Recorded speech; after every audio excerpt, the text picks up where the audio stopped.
Bienvenidos una vez más a Basket 365. Soy Denis y en este vídeo vamos a seguir con mis planes para cada uno de los equipos de la NBA de cara a esta agencia libre. Y llega el turno del noveno equipo y en este caso llegamos al que por lo menos de momento será el vídeo más corto de esta serie, porque vamos a hablar de los New Orleans Pelicans y sus movimientos los hicieron el verano pasado con ese movimiento de Steven Adams por Valanciunas y cambios de picks, y en medio de esta temporada cuando intercambiaron por CJ McCollum, y lo cierto es que los Pelicans apenas tienen nada que hacer y creo que van a ser un equipo muy pasivo. Aún así vamos a hablar de su situación y de lo poco que creo que podrían hacer. Y bueno, antes que nada, si estáis aquí me imagino que es porque os interesa la NBA, así que os animo a que os suscribáis, dadle a like a este vídeo en particular si os ha gustado y comentadme abajo lo que opináis, y ahora ya sí, vamos a empezar.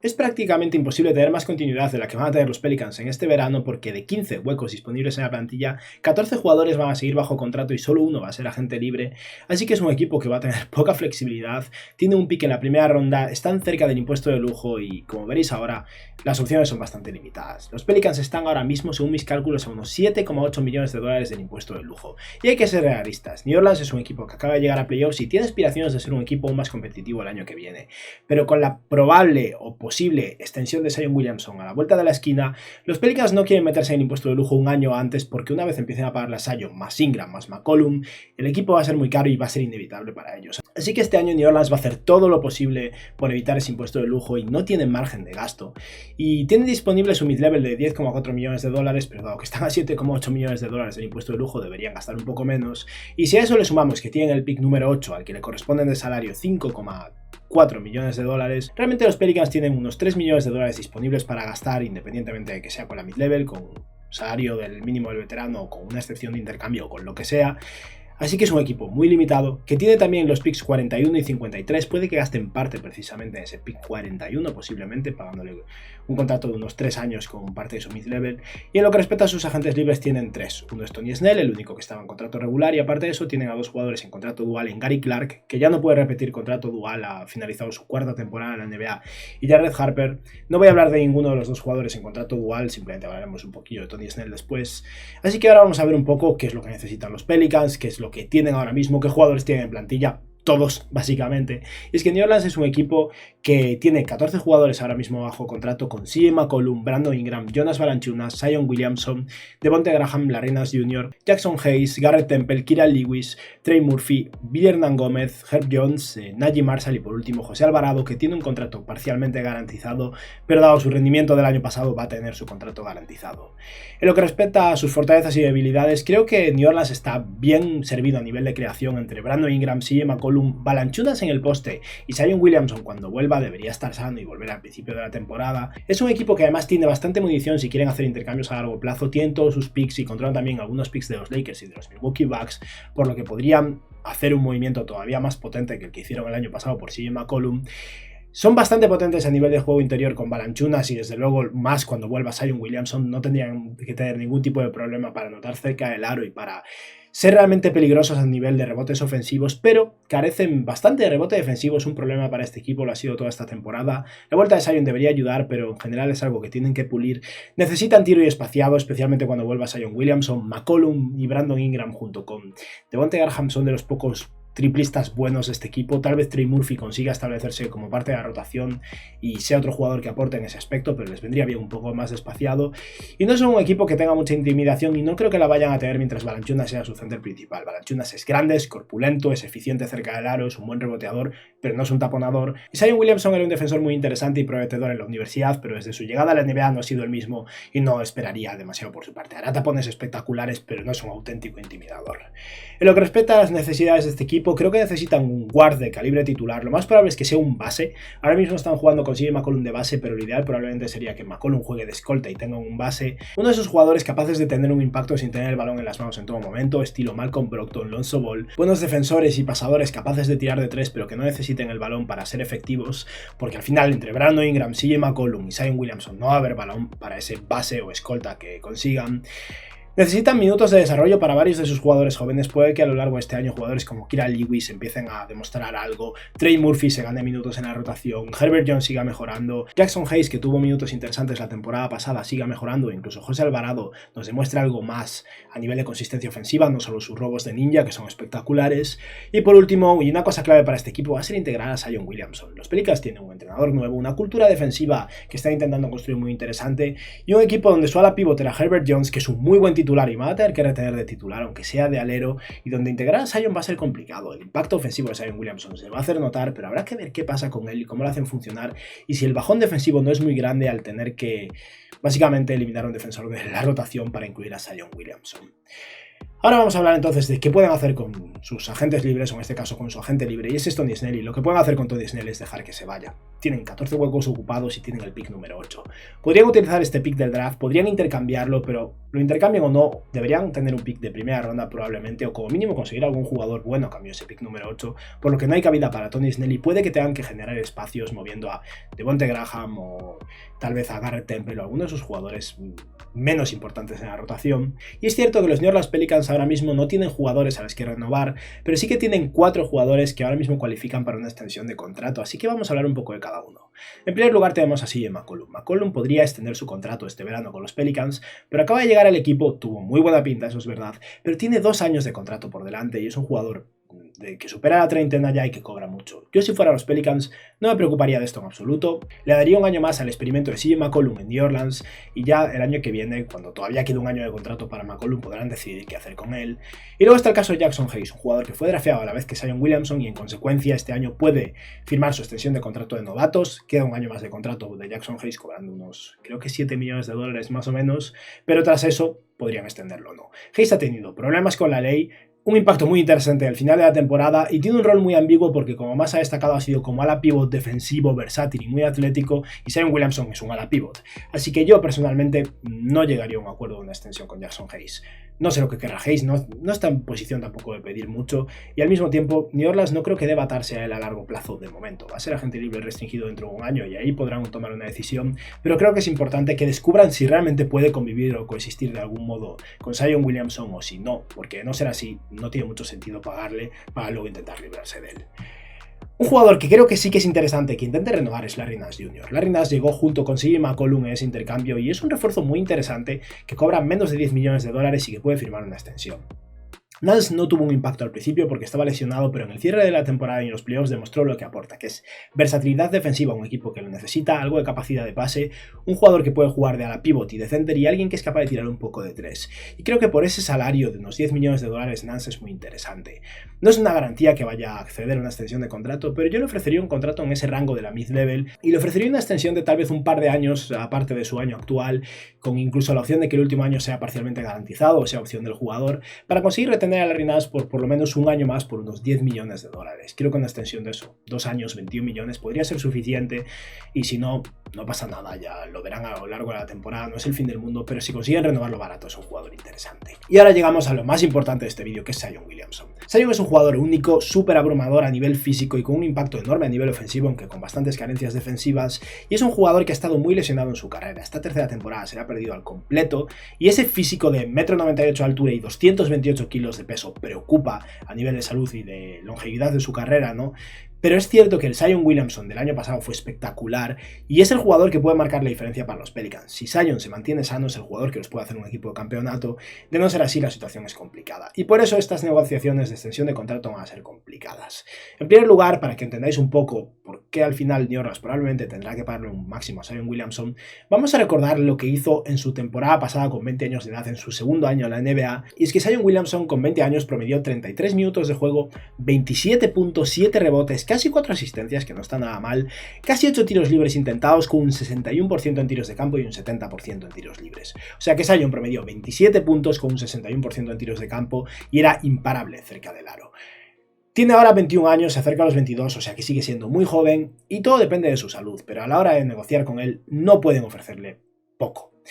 Tienen que ofrecer lo máximo salarial. Lo que intentaría yo siendo New Orleans es meter el máximo número de restricciones o protecciones posibles para que no sea un drama. En primer lugar, yo le ofrecería el máximo salarial completo, 5 años, creo que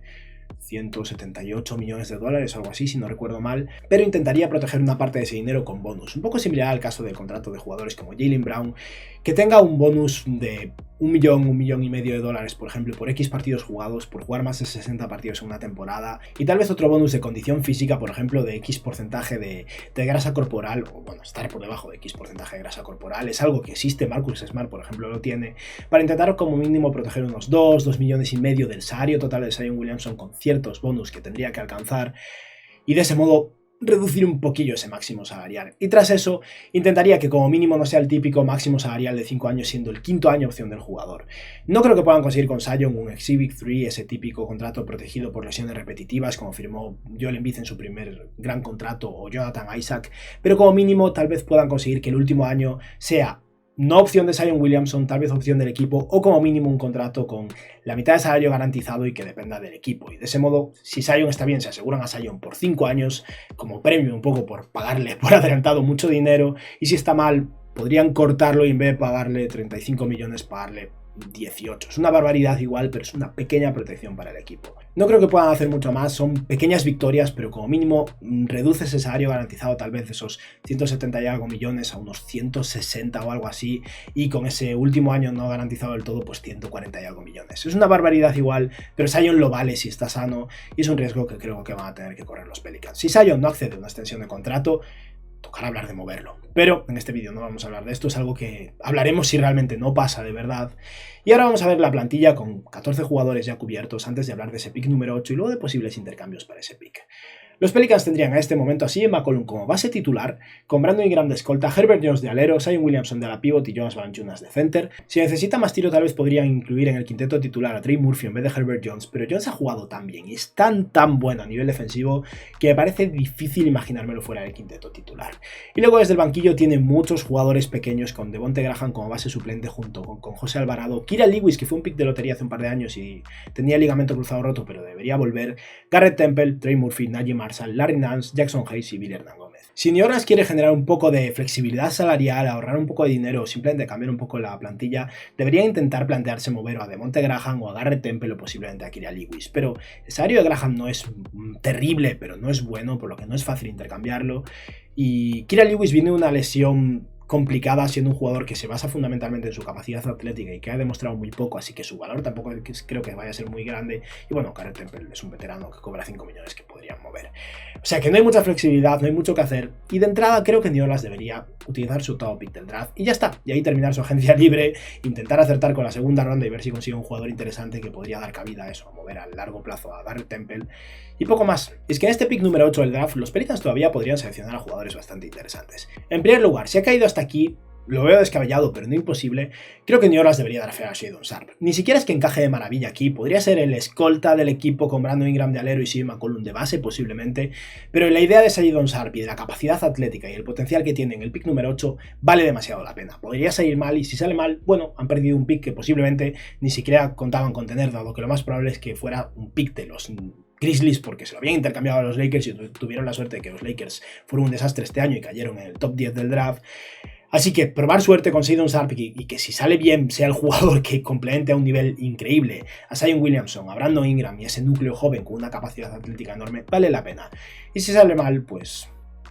muchos octavos picks del draft salen mal, incluso en cierto modo Jackson Hayes, y no es el fin del mundo. Así que si está disponible Shadon Sharpe lo draftearía. No creo que sea posible, así que el siguiente jugador que me plantearía muy seriamente es Dyson Daniels. Creo que Dyson Daniels encaja perfectamente en ese molde del que hablaba antes de defensor, que no necesita mucho el balón en las manos, que es capaz de involucrar a sus compañeros, que no juega un juego egoísta en absoluto y que podría llegar a ser un jugador muy interesante. Básicamente lo que tenía antes con Lonzo Ball y que dejaron ir.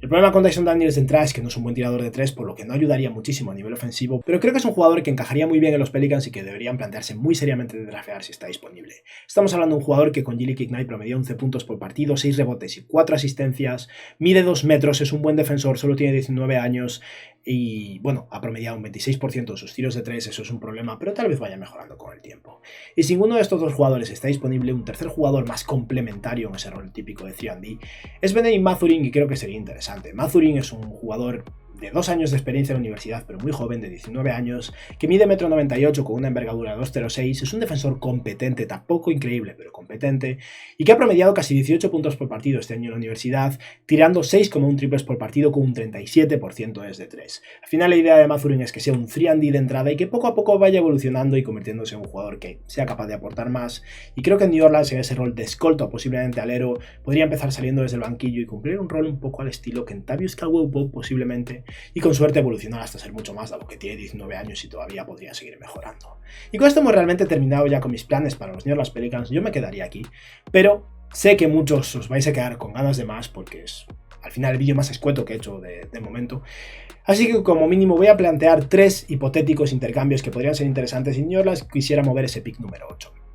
Yo, como decía, me hubiera quedado aquí. Creo que Shedon Sharpe no va a ser posible, así que vamos a considerar que los Pelicans podrían draftear a Deshaun Daniels y eso sería la adquisición de esta agencia libre de este equipo. Pero si quieren mover el pick, voy a plantear 3 opciones en las que todavía mantienen una elección en la primera ronda, de hecho una elección bastante alta, pero caen un poquillo en el draft y consiguen algo adicional. La primera es un intercambio con los Washington Wizards, donde Washington escala desde el pick 10 hasta el 8. Es solo una subida de 2 puestos, pero podría ser algo muy interesante para los Wizards de cara a asegurarse a alguien como por ejemplo Deshaun Daniels. Y la idea de este intercambio sería que New Orleans consiguiera Kentavious Caldwell-Pope y el pick número 10, y a cambio los Wizards consigan a Devonte Graham, Garrett Temple y el pick número 8. Aquí los Pelicans están ahorrando más o menos $1 millón, que para un equipo tan cerca del impuesto de lujo es interesante. Aún por encima el pick 10 cobra un poquillo menos que el pick número 8 y bajan un poco en el draft, pero todavía podrían tener opciones interesantes disponibles. Johnny Davis, tal vez incluso Benedict Mathurin todavía. Y consigue a un jugador que les pueda ayudar ahora, y teniendo en cuenta que New Orleans quiere competir, quiere jugadores capaces de tirar de 3 y de defender junto a Zion Williamson y su equipo actual, y no querrá bajarse de los playoffs esta próxima temporada, un año de Kentavious Caldwell-Pope es interesante y solo sacrifican 2 posiciones en el draft, y adicionalmente los Pelicans se libran del contrato a largo plazo de Devonte Graham, que podría suponer una carga para un equipo que se va a volver caro. Por parte de Washington, como decía, escalan en el draft, sacrifican un jugador bueno, eso es verdad, pero Devonte Graham es alguien que podría ser interesante para ellos porque de verdad necesitan un base un poquillo mejor que Raúl Neto y Ish Smith. Y Graham no es un buen defensor, pero es un buen playmaker, un buen pasador, un buen tirador de 3 como mínimo y un jugador que, eso, no creo que les encante, pero puede tal vez hacer un poco de parche, y si es un coste de $10 millones durante un par de años que les permite además seleccionar al jugador que quieran draftear con ese pick número 8, puede valer la pena para Washington. La siguiente opción que he planteado es un intercambio en el que los OKC Thunder escalan en el draft, y la idea aquí sería que New Orleans ahorre un poco de dinero, genere un hueco extra en la plantilla para poder meter a 2 jugadores de este draft y bajen solo un poco en la lotería. Y es que aquí los Thunder se comerían el contrato de Garrett Temple de $5 millones y escalarían al pick número 8. Los Pelicans les mandarían su pick número 56, dado que tienen el 56 y creo que el 41. Y a cambio New Orleans conseguiría el pick número 12 y el 34, o sea, seguiría en la lotería un poco más abajo. Tendrían también el pick 34, que recordemos que es un pick muy similar al de Herbert Jones el año pasado y le salió muy bien, y conservarían todavía un pick como el 41-42, podrían incluso intentar emparejar luego esos 2 picks de segunda ronda, y al final los Thunder simplemente escalan de ese pick 12 al 8, tal vez podrían conseguir a alguien que realmente les interese y podría no estar disponible en este pick número 12, y para Oklahoma, sinceramente, perder el pick 34 y comerse el contrato de Garrett Temple no es un problema. Y la última idea, la que veo más descabellada, pero es que no veo muchas otras alternativas, es que bajen en el draft, consigan todavía 2 selecciones de lotería o casi lotería y aún por encima se libren de salarios. Algo ideal para New Orleans. Yo lo veo descabellado, pero tal vez los Hornets estén dispuestos a hacer esto. Y esto es una idea de intercambio en el que los New Orleans Pelicans consiguen a Kelly Oubre Jr., un jugador cuyo contrato se termina al final de este año, con lo que podrían generar un poco de flexibilidad a largo plazo, un jugador de ala que podría ayudarles este año también como posiblemente alero suplente, y consiguen el pick número 13 y el 15 de los Charlotte Hornets. Y aquí los Hornets escalan a la elección número 8, esto obviamente dependería de que Charlotte realmente quiera a alguien en este pick, tal vez Jalen Duren por ejemplo, y consiguen la primera ronda futura de los Milwaukee Bucks de 2024. Este intercambio lo veía imposible si New Orleans no ofrecía una primera ronda adicional, porque un pick 13 y un pick 15 por un pick 8 no es un valor justo en mi opinión, y especialmente cuando los Hornets aquí se están comiendo el contrato de Devonte Graham, que es un contrato que dura un año más que el de Kelly Oubre Jr. y luego realmente tiene un año más de duración, un tercer año, pero creo que es parcialmente garantizado. Lo más descabellado que veo aquí es que no me imagino a Charlotte dispuesto realmente a recuperar a Devonte Graham, pero si a alguien les encanta en el pick número 8 y pueden hacer este intercambio, yo no me lo plantearía demasiado, y juegas a Devonte Graham o no lo juegas y juegas a James Bouknight y da igual. Pero Decidme vosotros en los comentarios, yo no creo que esto sea un valor justo, a menos que realmente Jalen Duren o quien sea el sueño de los Hornets. Y en este caso, New Orleans consigue un jugador de rotación y 2 picks casi de lotería, o sea que no está nada mal. Y sí, sacrifica un pick futuro de Milwaukee, pero creo que es algo que pueden asumir. Y nada, con esto hemos finalizado este vídeo hablando sobre mis planes para esta agencia libre de los New Orleans Pelicans. Espero que os haya gustado y que tengáis un buen día. Adiós.